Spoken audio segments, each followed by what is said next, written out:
우리가 요즘 식당에 가면 식당에서 아주 진수성찬, 푸짐한 음식들을 딱 차려놓습니다. 특별히 뷔페 식당 가면 아주 맛있는 것들이 여기저기 깔려 있다시피 엄청난 음식들이 진열되어 있죠. 그런데 그렇게 많은 음식들이 진열되어 있더라도 내가 가져다가 먹지 않으면 내게 아무런 유익이 없어요. 그죠? 음식이 아무리 많이 차려져 있더라도 그 음식을 내가 손으로 가져다가 입에 넣고 씹어서 삼켜야 돼요. 그래야지 그 음식이 내게 영양가가 되고 내게 힘을 주는 거죠. 아무리 진수성찬이 차려져 있더라도 먹지 않으면 아무런 소용이 없다는 겁니다. 여러분, 하나님께서 저와 여러분들을 위해서 구원의 진수성찬 상을 차려주셨어요.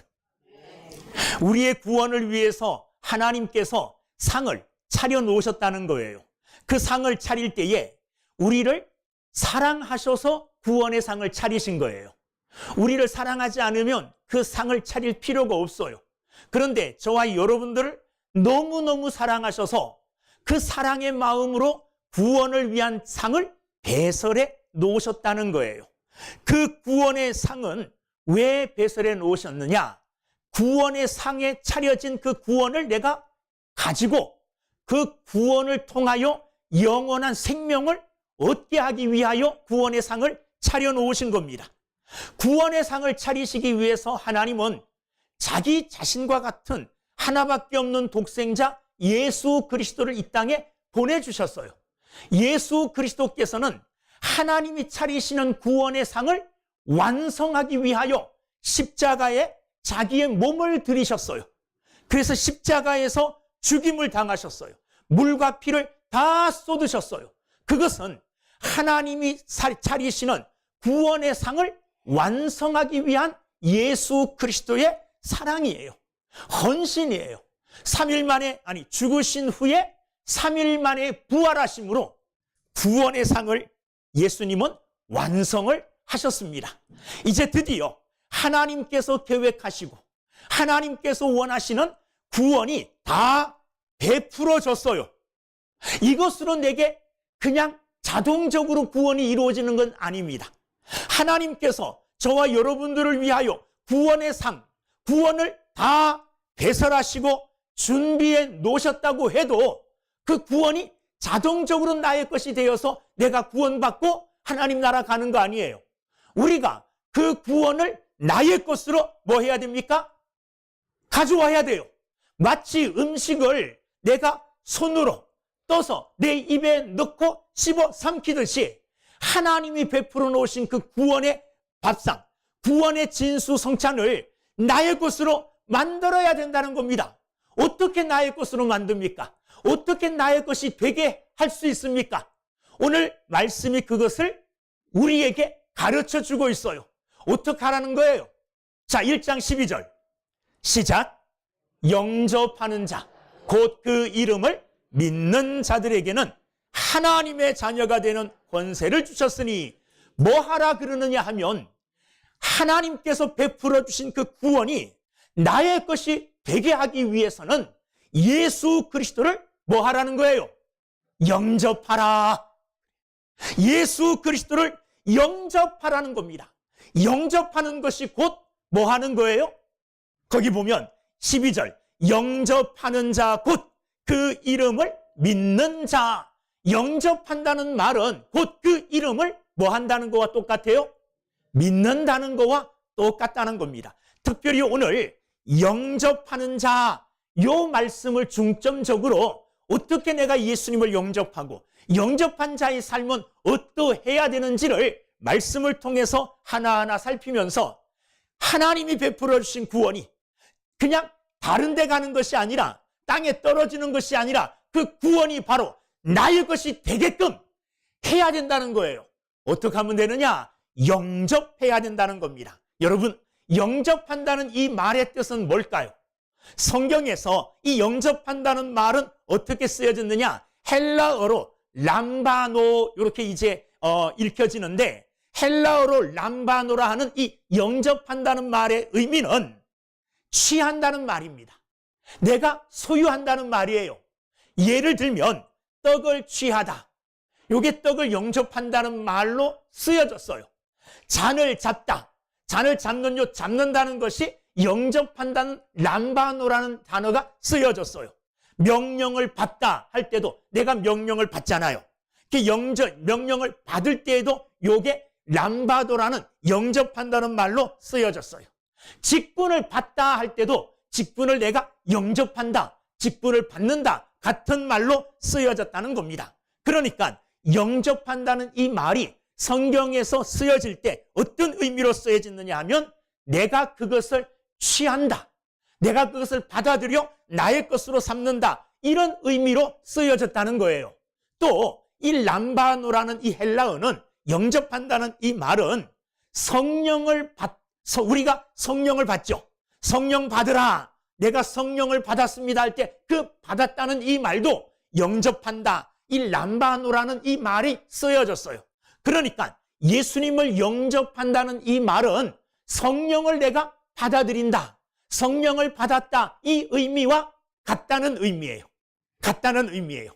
영접한다, 예수님을 영접한다는 말은 성령을 영접하고 성령을 받았다, 이런 의미와 같다는 겁니다. 또한 성경 다른 여러 곳에 보면 이 람바노라는 영접한다는 이 말은 아내를 취한다, 아내를 취하여 결혼한다, 이런 의미로 또 사용되기도 했습니다. 자, 그래서 이 람바노 영접한다 이 말은 비인격체, 물건 이런 것으로 사용되어질 때는 취하여 나의 것으로 삼는다, 내가 소유한다, 이런 의미로 받아들여지고, 인격체, 사람들에게 이 말이 적용되어질 때는 취하여 아까 말씀드린 결혼한다, 아내로 삼는다, 이런 말로 이 말이 사용되었다는 말입니다. 자, 종합하면 예수님을 영접한다는 이 말은 예수 그리스도를 내가 받아들여 예수 그리스도와 전인격적으로 연합하여 하나가 된다는 말이에요. 마치 남자와 여자가 뭐 하는 것처럼요, 결혼하는 것처럼 예수 그리스도를 내 삶에 받아들이는 그런 의미가 예수님을 영접한다는 의미예요. 예수님을 영접한다는 것은요, 그냥 내가 말로 그냥 예수 그리스도 영접할게, 이런 의미가 아니에요. 굉장히 깊은 의미들, 굉장히 내 삶을 변화시키고 내 삶을 바꾸어 놓는 계기가 되어져요. 여러분 생각해 보세요. 이 람바노 영접한다는 의미는 아까도 말씀드렸지만 하나로 묶는 거예요. 하나로 융합하는 거예요. 그래서 하나로 함께 운명체가 엮여진다는 의미예요. 자, 보세요. 남자와 여자가 결혼했어요. 결혼하면 결혼한 것을 통하여 둘이 뭐 되는 겁니까? 결합하여 연합하여 묶여지는 거죠. 그런 의미가 있어요. 예수님을 내가 영접했다는 말은 이제 예수 그리스도가 내 안에 오셔서 나와 함께 한다는 의미예요. 마치 결혼하여 부부와 함께 산다는 의미를 갖는다는 말이에요. 예수님을 또한 영접한다는 말은 일부분만 내가 예수님과의 관계가 있는 것이 아니라, 영접한다는 이 의미는 내 전 인격적으로 나의 전부가, 나의 모든 것이 예수님과 관계되어지고 예수님과 연결되어진다는 그런 의미가 있다는 것입니다. 다른 말로 하면 한 부분에만 예수님이 영향을 끼치는 게 아니라 내 전 삶에 영향을 끼칠 수 있을 정도의 관계가 맺어진다는 거예요.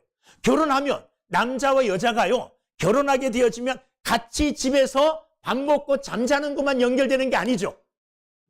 그것만 부부가 아니에요. 결혼하게 되어지면, 남자와 여자가 결혼하게 되어지면 직장에 가서 일할 때에도 결혼의 관계는 유지되는 거죠. 결혼의 관계가 영향을 미치는 거예요. 어떤 남자가 결혼을 했어요. 집에서는 여보, 당신 뭐 하면서 아내와 같이 지내다가 직장 가서는 아내가 없는 것처럼 여자 동료들하고 뭐 사귀기도 하고 막 이상한 것도 하고 이러면 돼요, 안 돼요? 안 되는 거예요. 여전히 직장에 가 있으면서도 결혼이 나를 어떻게 해요? 묶고 있는 거예요. 결혼한 사람이 되는 거예요. 아내가 있는 사람이 되는 거예요. 그래서 아내가 없을 때하고 달라야 되는 거죠. 결혼하지 않았을 때하고 삶이 달라져야 돼요. 그렇죠? 직장에서 이제 어디로 파견, 만약에 저 외국으로 만약에 한 몇 년 파견 근무를 해야 된다. 그러면 내 혼자 결정을 못 해요. 왜? 결혼 안 했을 땐 내 혼자 결정하죠. 결혼했어요. 이제 누구의 의견도 들어봐야 됩니까? 아내의 의견도 들어봐야 돼요. 여보, 직장에서 나한테 한 2, 3년 동안 해외 출장 가서 파견 근무하라 그러는데 어떻게 허락할까? 갈까?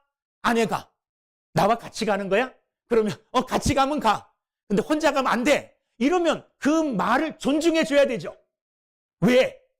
왜요? 결혼했기 때문에 그러는 거예요. 결혼했기 때문에 그러는 거예요. 결혼했기 때문에 나의 전 삶에, 전 인격적으로 내 삶에 영향을 끼치게 되는 거예요. 자, 이사하게 됐어요. 어디로 이사할까? 무슨 집으로 이사할까? 내 혼자 결정할 수 있습니까? 없죠. 결혼하지 않고 혼자 살 때에는 내 혼자 결정할 수 있어요. 어느 도시에, 무슨 동네에, 또 어떤 집을 골라서 내가 이사해야 되겠다. 내 혼자 결정하고 내 혼자 행해도 돼요. 결혼한 사람이 내 혼자 하면 돼요, 안 돼요? 안 되죠.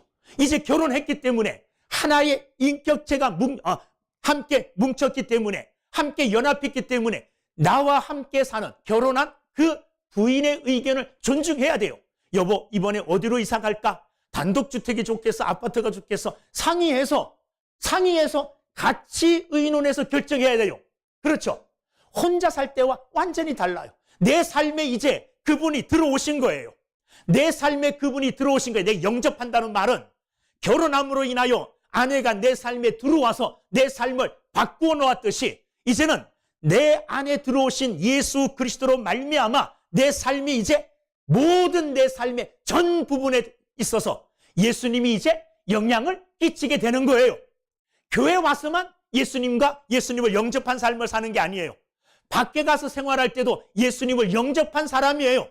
그렇기 때문에 내 혼자 결정하고 내 혼자 좋아하는 것 할 수가 없어요. 왜? 누구를 영접했기 때문에요. 예수님을 영접했기 때문에 이제 내 안에 예수님이 계셔요. 그러니까 나 혼자 좋아하는 일들만 할 수가 없는 거예요. 이제는 누구요? 예수님이 좋아하시는 것. 함께 예수님과 함께 내 삶을 꾸려나가고 내 삶을 이루어가는 것. 이게 예수님을 영접한 자의 삶이라는 거예요. 여러분, 예수님 영접하셨죠? 그렇게 살고 있습니까?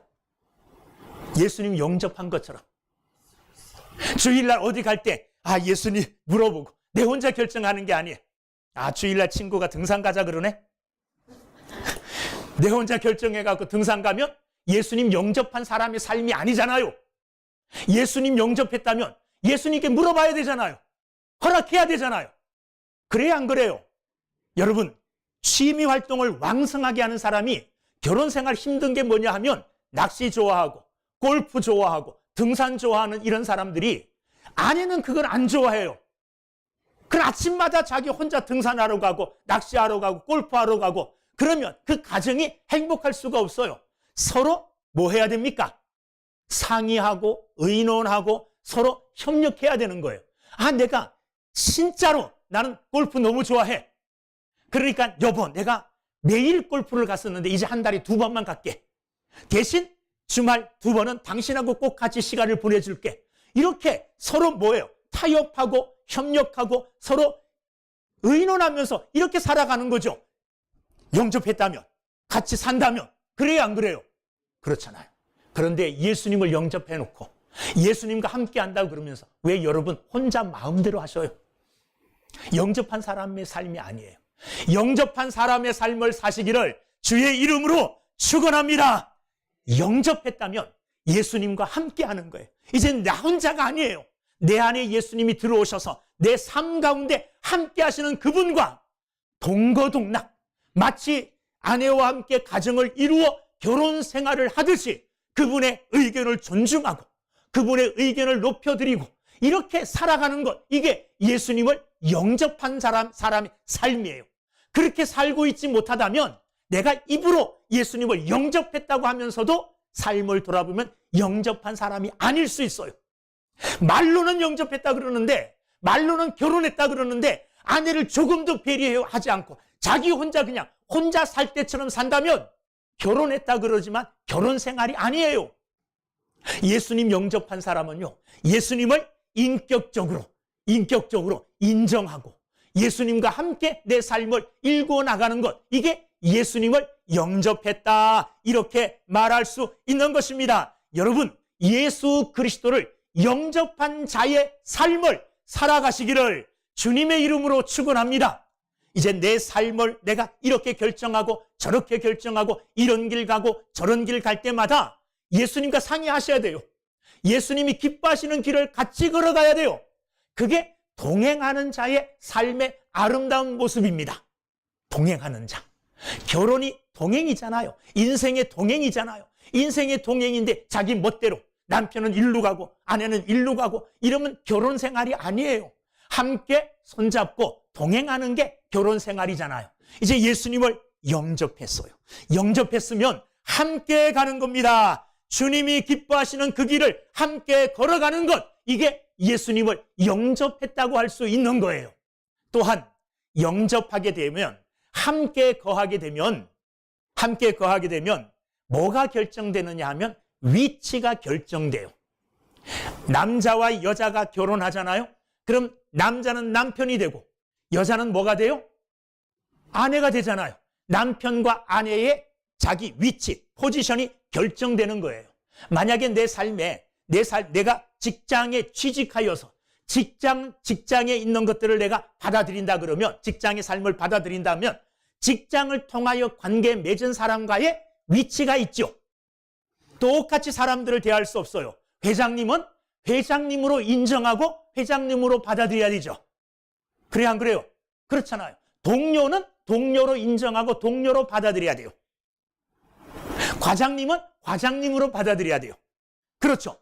위치, 포지션이 있어요. 자, 우리가 예수님을 영접했어요. 그러면 예수님과 나와의 관계의 위치는 어떻게 될까요?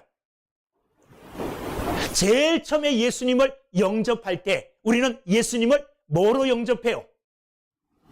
내 주님으로, 내 구세주로, 메시아로, 내 죄를 용서해 주시고 나를 죄에서 구원하여 영원한 생명을 얻게 하시는 메시아, 구세주로 영접하죠. 그럼 나의 구세주가 되셔요. 나는 구세주로 말미암아 구원받은 사람이 되는 거예요. 이 위치를 정확하게 알아야 돼요. 아담이 실패한 이유가 뭡니까? 하나님이 아담에게 생명을 주시고 에덴 동산을 멋있게 만들어서 아담에게 관리하게 주었어요. 그런데 아담이 그 삶에 실패했어요. 왜 실패했습니까? 자기 자리를 못 지켰어요. 자기 자리가 어디예요? 하나님하고 동급입니까? 아니잖아요. 하나님 위에 있습니까? 아니잖아요. 하나님으로 말미암아 생명이 빚어진 피조물이에요. 그렇죠? 그리고 하나님은 창조주 하나님이에요. 이게 분명해야지 하나님과 아담의 관계가 아름답게 지속적으로 유지될 텐데 이 관계가 깨어져 버렸어요. 아담이 왜 선악과 먹었어요? 사탄이 꼬셨잖아요. 유혹했잖아요. 선악과를 먹으면 어떻게 된다? 하나님처럼 된다. 하나님처럼 되면 안 돼요. 하나님처럼 되는 것은 망하는 길이에요. 자기 자리를 이탈하고 자기 자리를 벗어나 죽음의 길, 망하는 길로 가는 게 하나님처럼 되는 거예요. 우리는 하나님처럼 될 수가 없어요. 여러분이 창조주인 하나님과 같이 될 수 있어요? 없어요. 우리는 하나님이 지으신 피조물의 자리에서 하나님을 창조주로 인정하고 내 생명의 주인으로 인정하는 그 자리에서만이 하나님이 주시는 복을 누릴 수가 있어요. 이 자리를 이탈하여 하나님처럼 되려고 하면 안 돼요. 예수님을 구주로 영접했어요. 내 안에. 그러면 예수님과 나와의 관계도 분명해야 돼요. 예수를 구주로 영접했을 때는 예수님이 나의 메시아가 되고 내 구원자가 되셔요. 그래서 예수님이 내 죄를 용서해 주시고 예수님께서 길과 진리가 되셔서 나를 하나님 나라로 인도해 주시고 내게 영원한 생명을 주시는 분이 되셔요. 그런데 예수님을 영접할 때에는 구원자로 영접하지만 영접하여 함께 이제 예수님을 영접하고 예수님과 동거동락하면서 함께 살아가다 보면 예수님의 영역이 넓어져요. 달라져요. 어떨 때는 예수님이 어떤 관계요, 어떤 자리로, 예수님이 때로는 우리의 하나님이 되셔요. 예수님이. 그리고 어떨 때는 예수님이 우리의 뭐가 되십니까? 우리의 목자가 되시기도 해요. 때로는 예수님이 우리의 모사가 되기도 해요. 카운슬러. 나에게 모든 것들을, 내 모든 문제에 대하여 대답을 해주시는 나의 카운셀링, 나의 모사, 나의 변호사가 되시기도 해요. 또한 예수님은 어느 때에 왕이 되시기도 해요. 예수님이 왕이 되실 때 우리는 뭐가 돼야 돼요? 나도 왕이 돼야지. 그러면 안 되잖아요. 예수님이 왕이 되실 때에는 나는 뭐가 돼야 돼요? 나는 예수님의 신하가 되어서 왕의 명령을 다 잘 순종하고 따르는 자가 돼야 돼요. 그래야 되잖아요. 때로는 예수님께서는 뭐가 되시느냐 하면 예수님께서 신랑이 되실 때도 있어요. 예수님이 신랑이 되실 때에는 나는 뭐가 돼야 돼요? 신부가 돼야 돼요. 그래서 신부로서 절개도 지키고 순전함도 지키는 이런 삶을 살아야 돼요. 예수님은 또한 때로 뭐가 되시느냐? 나의 친근한 친구가 되실 때도 있어요. 예수님이 친구가 되실 때는 나는 어떻게 해요? 나도 예수님의 따뜻한 친밀한 친구가 되어서 예수님과 함께 길을 걸어가는 거예요. 예수님과 함께 살아가는 거예요. 자, 우리가 예수님을 만날 때 예수님은 굉장히 넓고 다양한 관계의 모습으로 우리에게 찾아오신다는 거예요. 이 관계가 점점 믿음 생활에 나가면서 어떻게 되느냐 하면 확장되어져 가야 돼요. 확장되어져 가야 돼요. 제일 처음에 예수 믿음으로 말미암아 구원받았어요. 나의 구원자 되십니다. 내 죄를 용서해 주시고 내게 생명을 주신 분입니다. 이 관계에만 딱 사로잡혀 있으면 안 돼요. 왜? 예수님은 우리의 구원자 되실 뿐만 아니라 더 풍성하고 넓은 관계로 우리와 함께하기를 원하시는 분이 누구예요? 예수님이에요. 그러니까 예수 믿고 예수 믿는 연륜이 점점 더 높아지고 깊어갈수록 예수님과의 관계의 영역도 스펙트럼도 넓어져 가야 돼요. 그래서 때로는 예수님이 나의 아버지가 되시기도 하고 예수님이 나의 왕이 되시기도 하고 나의 주인이 되시기도 하고 친구가 되시기도 하고 여러 모습으로 예수님을 만나고 그런 예수님과 더 어떤 관계요? 풍성한 관계의 삶을 살아갈 수가 있게 되어지는 겁니다. 여러분 한번 생각해 보세요. 우리가 예수를 믿을 때 순간적으로 아주 단순간에 믿어요. 어떤 사람은요 5분도 안 돼서 예수님을 믿는 사람이 있어요. 그렇잖아요. 어떤 사람이 사형리 책이나 그런건 책이나 전도지를 가지고 길거리에서 사람을 만났어요. 그리고 그 사람에게 복음을 전하여서 예수 믿으세요 그랬더니 아 그래요? 설명 들어보니 예수 믿어야 되겠네요. 예수 믿어야지 죄 용서받고 천국 가네요. 나 예수 믿을게요. 아 그래요? 손잡고 기도합시다. 그리고 그분을 위해서 영접 기도를 했어요. 한 10분도 안 걸렸어요. 10분 만에 뭐가 된 거예요? 구원받은 사람이 된 거예요. 10분 만에 예수님을 영접했어요. 다 끝난 게 아니에요. 그게 시작이에요. 그것으로 다 끝난다면 우리의 믿음은 너무나 얇아요. 너무나 좁아요. 너무나 낮아요. 그거 끝난 게 아니에요. 그게 시작이에요. 더 깊은 곳으로, 더 넓은 곳으로 예수 그리스도의 관계를 어떻게 해야 되느냐? 넓혀가야 돼요. 넓혀가야 돼요. 그럴 때 우리의 삶이 더욱더 풍요로워지는 겁니다. 누구로 말미암아? 예수님으로 말미암아 풍요로워지는 거예요. 그런데 아직도 여전히 영접한 상태로 남아있는 사람이 있어요. 예수님을 영접했다 그러면서도 교제를 안 해요. 저기 그냥 모셔놓고 문 걸어 잠궈놓고 예수님과 상의도 안 하고 말도 안 하고 그냥 혼자 마음대로 옛날처럼 결혼했는데 아내는 저 조그만 방에 가둬두고 자기 혼자 막 생활하는 것과 똑같아요. 우리의 삶은 예수 그리스도를 영접함과 동시에 예수 그리스도로 말미암아 더 풍성한 삶의 자리로 나가야 돼요. 예수님을 만나십시오. 예수님과의 관계 속에서 나의 메시아 구원자, 나의 왕, 나의 하나님, 나의 아버지, 나의 목자, 나의 모사, 나의 변호인, 그리고 나의 영원한 친구, 이렇게 예수님과의 관계를 점점 확장시켜 나가면 그럴 때에 여러분들의 믿음의 삶은 더 풍성해질 줄로 믿습니다. 자, 그런 풍성한 믿음의 자리로 예수님을 영접하고 지금 나가고 있습니까? 에? 그렇게 살아가고 있습니까? 그렇게 살아야만이 예수님을 영접한 사람의 삶이 되어진다는 겁니다. 그 관계 속에서 중요한 관계, 왕이 되셔요. 왕이신 예수님께 우리는 순종하는 삶을 살아야 돼요. 또 왕과 비슷한 개념에 내 주인이라는 개념이 있어요. 관계 속에서 주님 이렇게 부르잖아요. 주님 부를 때 나는 뭡니까? 예수님을 내가 주님이라고 부를 때 나는 뭐예요? 나는 종이에요.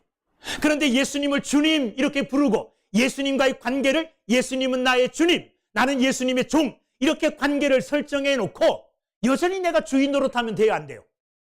안 되잖아요. 예수님을 영접했다는 것은 예수님을 나의 주인으로 삼았다는 거예요. 그러니까 이제 내 삶의 중심은 종인 내 중심이 아니라 주인인 예수님 중심으로 내 삶이 사라져 가야 된다는 거예요. 그런데 그렇게 살아가고 있습니까? 예수님을 영접했다 그러면서 그렇게 안 산다 그러면 예수님을 영접한 것이 거짓일 수도 있어요. 예수님을 영접했으면 예수님을 영접한 것처럼 어떻게 해야 되느냐? 살아가야 되잖아요.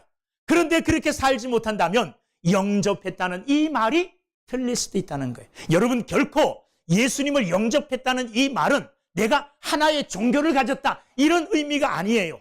예수님을 영접했다는 것은 내 전 삶을 예수님과 연관시키고 예수님과 연합했다는 거예요. 예수님과 하나 되었다는 거예요. 예수의 이름에 내 모든 것을 다 갖다 걸었다는 거예요. 무슨 말인지 알겠어요? 영접했다는 말은요, 심각한 거예요. 어떻게 보면 무슨 말이냐 하면 내 일부분만 예수님께 드리는 게 아니에요. 영접했다는 말은 내 모든 것과 예수님의 모든 것이 하나 되었다는 거예요. 이것은 어떻게 보면 내게 엄청난 손해 같은데 엄청난 손해가 아니에요. 엄청난 손해가. 자, 저같이 가난한 사람이 세상에서 돈이 제일 많은 사람하고 연합했어요. 그 사람을 내가 영접해서 하나가 되었어요. 내게 좋은 건가요? 나쁜 건가요? 내 모든 게 그 사람의 것이 되었고 그 사람의 모든 것이 나의 것이 되었어요. 내게 좋은 거예요? 안 좋은 거예요?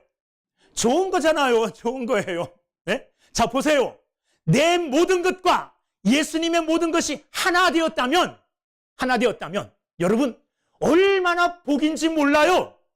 예수님이 가지고 계시는 그 영광, 네? 예수님이 가지고 계시는 그 능력, 예수님의 그 지위, 이 모든 것들이 다 누구 것이 되느냐? 나의 것이 되어져요. 특별히 오늘 말씀을 보면은요, 예수님이 가지신 지위 중에 하나님의 아들이라는 지위가 있죠. 있어요, 없어요? 있어요. 예수님은 하나님의 아들, 성자 하나님이세요. 자, 그런데 우리가 예수님을 영접하여 예수님과 하나가 되었어요. 그러면 예수님이 하나님의 아들인 것처럼 우리도 뭐가 돼요? 하나님의 아들이 된다는 말이에요. 왜 안 놀래요? 왜 깜짝 안 놀랍니까? 예수 그리스도를 영접한다는 이 말은 예수님과 가족이 된다는 말이에요. 예수님이 하나님에게 아들이 되듯이 우리 또한 하나님의 아들이 된다는 말이에요. 12절 말씀, 영접하는 자 곧 그 이름을 믿는 자들에게는 뭐가 된다고요? 하나님의 자녀가 되는 권세를 주셨어요. 얼마나 놀라운 권세입니까? 아주 이 말씀을 들을 때 여러분 어떻게 해야 되냐 하면 깜짝 놀라야 돼요. 깜짝 놀라는 분이 별로 없어요. 다 알아서 그렇습니까? 내가 지금 하나님의 아들이야, 이런 영광스러움을 지니고 그 영광스러움 속에 살고 있기 때문에 새삼 놀라지 않아도 돼서 그럽니까? 아니에요. 이것은 엄청난 사실이에요. 엄청난 결과 아니에요. 내가 예수님을 영접함과 동시에 예수님이 가지신 그 모든 것이 나의 것이 되고 나의 모든 것도 예수님의 것이 되어진다는 거예요. 영접함의 의미는 이런 의미예요. 내 인생이 송두리째 바뀌어지는 것, 이게 영접이에요. 영접. 영접하면 예수님의 십자가의 죽음이 누구의 죽음이 돼요? 나의 죽음이 돼요. 예수님의 3일 만에 부활하심이 나의 것이 돼요. 그러므로 죄 용서 받을 수밖에 없고, 그러므로 영원한 생명을 우리가 소유할 수밖에 없는 겁니다. 내 소유가 예수님의 것이 되고 예수님의 소유가 다 나의 것이 된다는 거예요. 이 얼마나 놀라운 사건입니까? 이 놀라운 일이 예수 그리스도를 내가 구주로 영접함과 동시에 일어나는 사건이에요.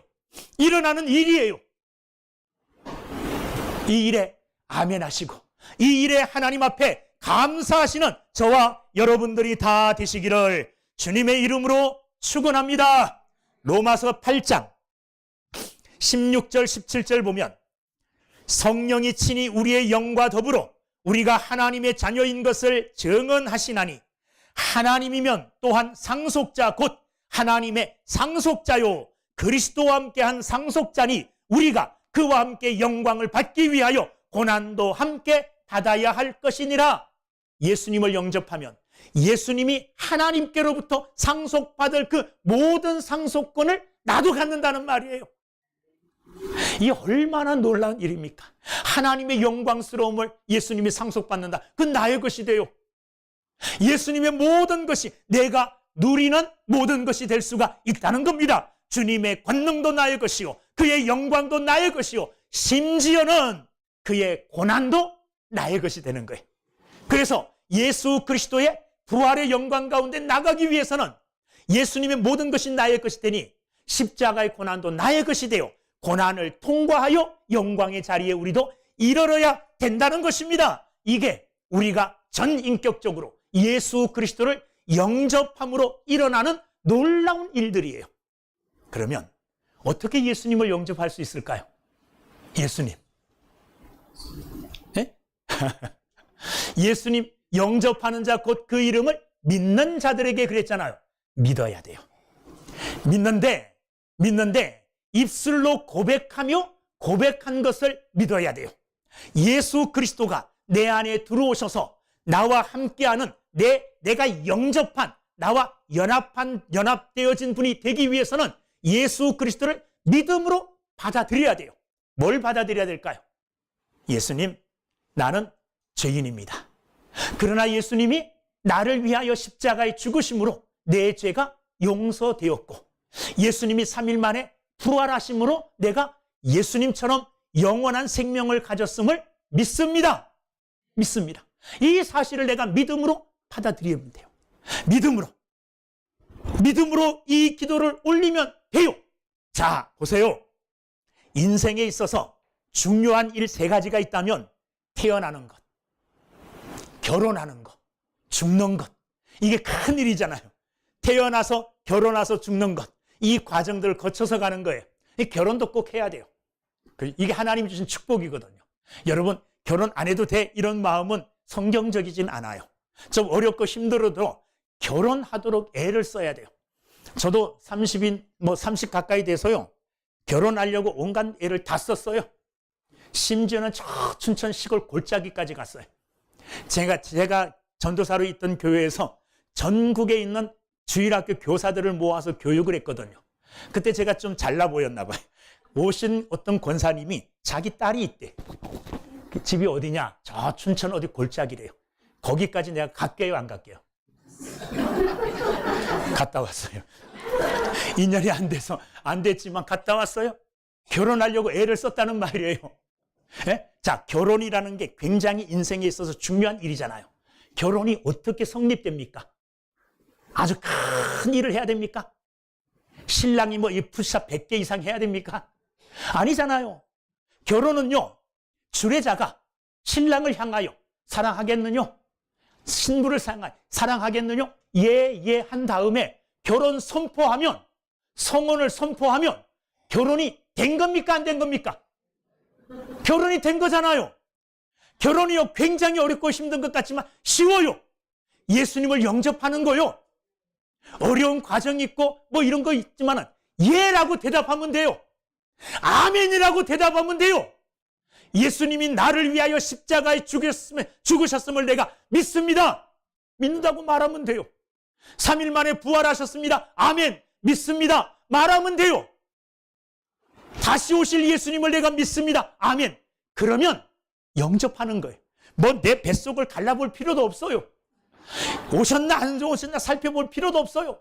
결혼이 예하면 끝나는 것 아닙니까? 그리고 선포해요.